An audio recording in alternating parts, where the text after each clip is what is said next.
With the stock market heading sharply lower on renewed concerns of a US-China trade war, particularly around rare earth minerals, I stick to my checklist. I, recognize keeping this checklist helps me through turbulent periods as well as good periods. And the most important item, I'd say, even though they're all critical, the most important item on my checklist is management alignment.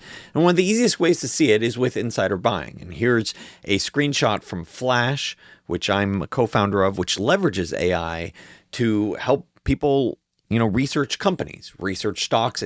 You can pull up a company on any company in the world completely for free. There are a bunch of premium products, however, for example, being able to dive into the insider buying.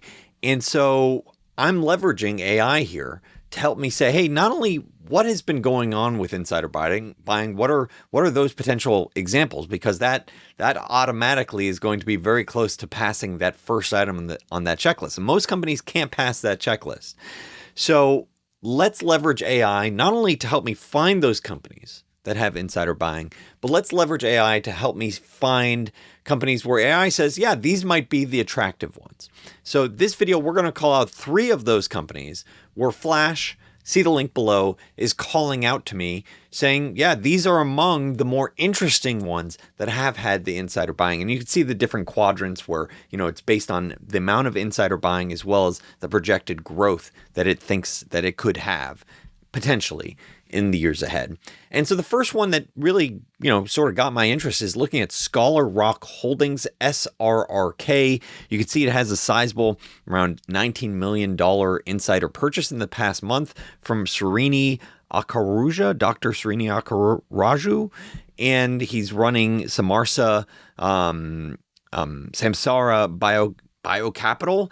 But what's more important than these names is looking at his track record. And you can see that he has been a director at multiple companies: Principia, Chinook, iTech, ZS Pharma, Synageva, Biopharma. It might seem like word salad to you. It seems like word salad to me. But when you peel a layer deeper, you could see that in each of these biotech companies where he's had an investment or he's been on the board, they've had billion-dollar offers, from the major pharmaceutical industry. So I look at this, and this is a repeat sort of batting average of, finding these multi-billion-dollar acquisitions. So this is interesting to me when I see he's making that purchase, saying, oh, this is now the company of interest. And so once again, I'm going to leverage, AI, make my life easier. And so this is part of the report from Flash on Scholar Rock, talk about how it's a clinical stage biopharmaceutical company. So this alone is key, meaning that they aren't really revenue generating right now. They're still researching the products. However, their product for spinal muscular atrophy, which is a rare and severe genetic disease, they've already actually completed the pivotal phase 3 trial, and they've already proven a statistically significant improvement in motor function for the spinal muscular atrophy patients, SMA.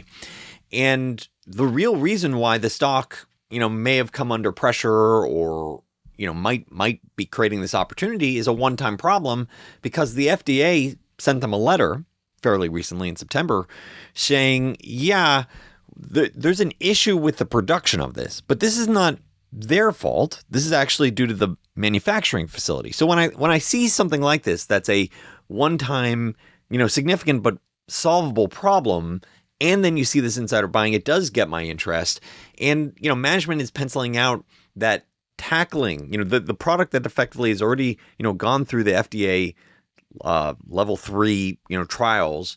They're saying this product alone could be a $2 billion plus revenue product versus a market cap of around $4 billion, even if they only get a fraction of this. Let's say they get to $1 billion, just the nature of the pharmaceutical industry. It's very high margins, 30-40% type of margins net, oftentimes, if you're just thinking about the individual product. And so you could think, wow, this market cap really isn't even pricing in fully what they've already largely proven. And it's not really even giving any credit towards their pipeline. So this might just be another example of, a potential home run for this insider personally, this is a little bit too outside my circle where, I'm not a specialist in the pharmaceutical space. And so it's not super obvious for me. And so it's not likely to be part of my investment journey, but I can understand why this insider who has a track record of sniffing out these compelling deals would see this and say, this might be worth purchasing now. So I can understand that with Scholar Rock. Next up is Transocean, where AI says, yeah, there might be a lot of downside, but there also might be several 100% upside. This is RIG, RIG. And the way to think about Transocean is that they are the leader in offshore oil and gas drilling services with a fleet of rigs designed for ultra deep water and harsh environments. And you could see that you have a 10% plus owner, Mon Wilhelm, recently purchased 4 million shares at around $3.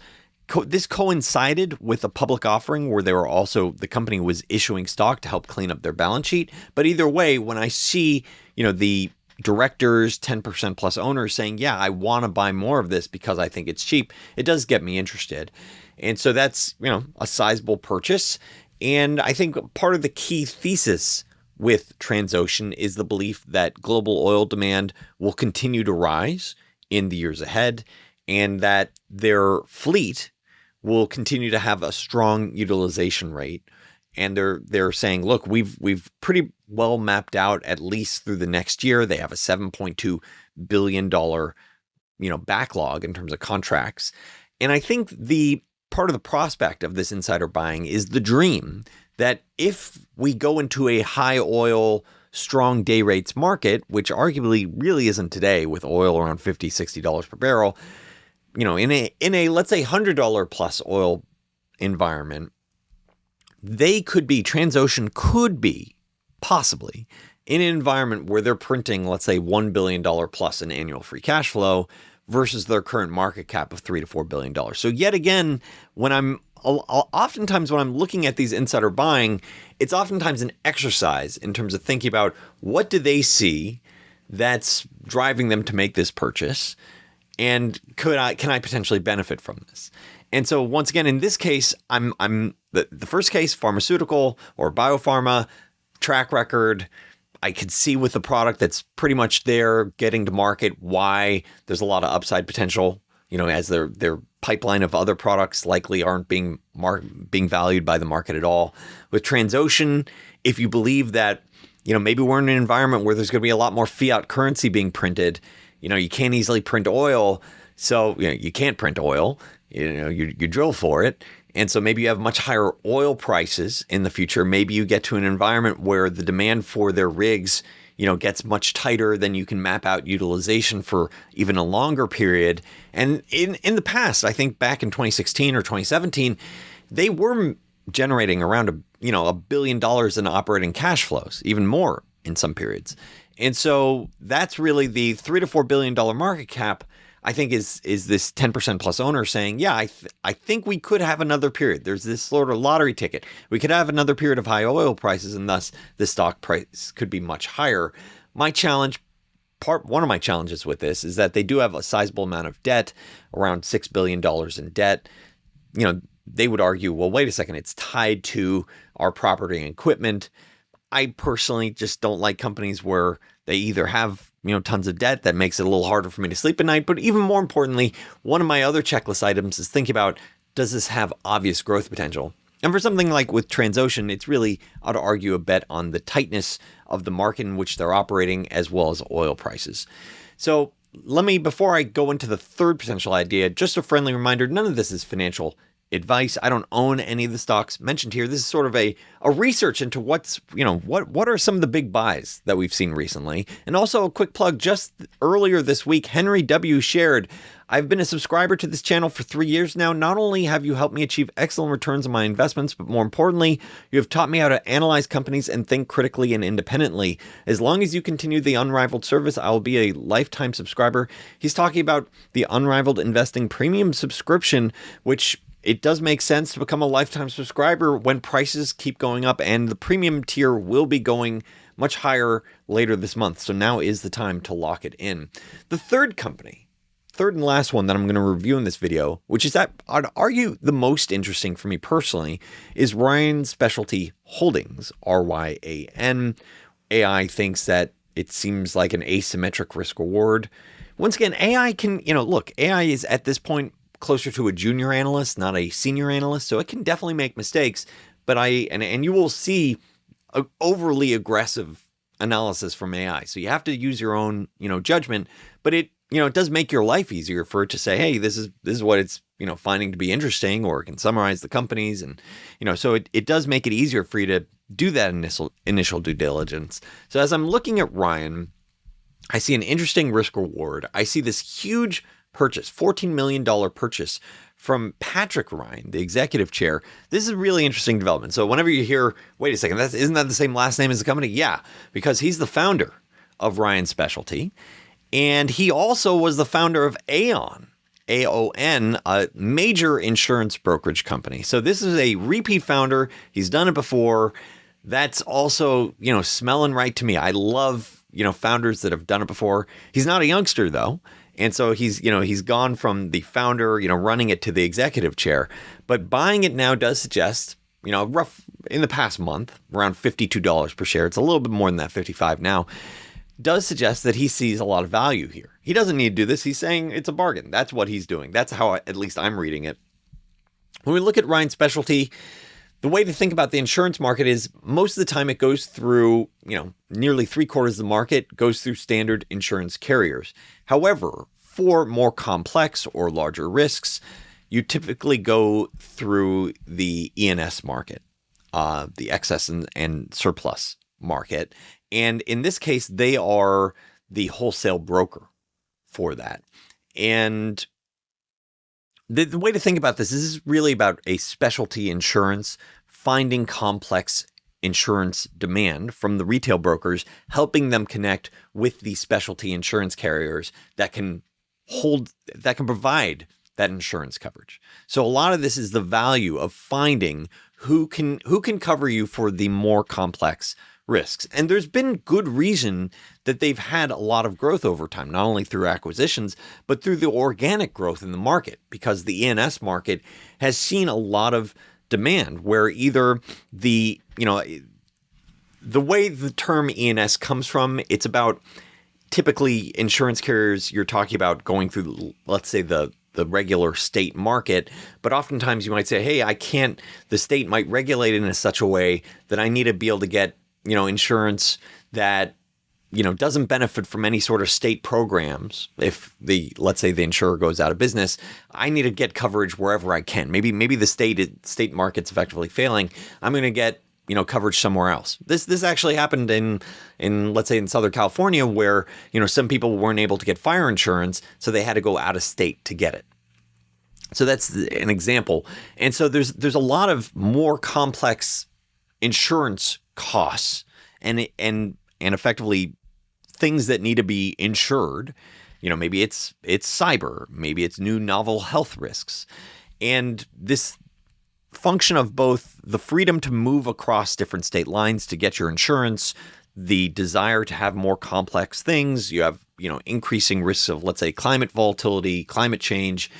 And so these are all helping drive the demand for more complex specialty insurance products. And you could see how that's translated just into exceptional growth. This is a company that's historically grown, 20% plus clip. You could see this is their organic growth rate, but their revenue growth rate is just, this is fantastic, going from 1 billion to nearly 3 billion just in the last 5 years.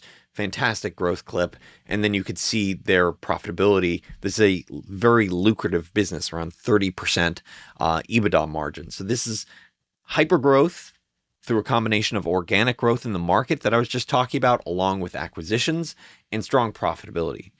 And so looking at this, there's a lot to like.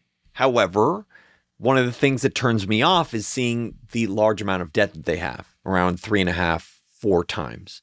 Now, there are some uncertainties about will, let's say AI potentially disrupt this market in the future. That's a question mark. That's something for investors to think about.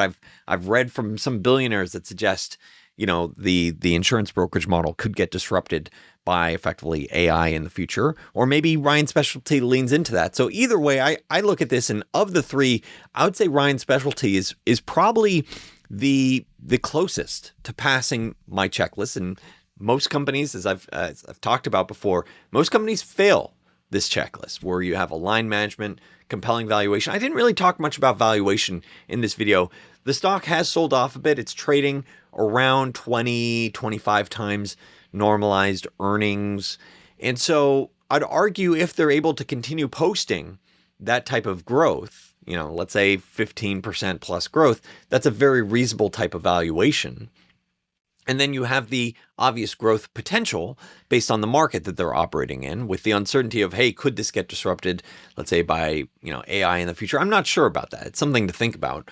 So overall, despite the macro uncertainty, despite, one day the market's up, one day the market's, crap in the bed because, oh my goodness, trade war, are we going to have, shortages because we're not going to be able to get rare earth minerals? Those are the macro headlines. It can change every day, and that can dramatically change the picture. It's interesting to think about it. It's interesting to be aware of. But for me personally, I try to improve my investment journey, have a better investment journey, a more relaxed investment journey by having this checklist where I can say, hey, even if there is this problem, because management's aligned with me, I'm less worried about it because I know they're worrying about these problems and how it applies to their business. I hope this video has been helpful for you, talking about the huge insider buying that's been happening at 3 different companies. Thanks so much for watching Unrivaled Investing.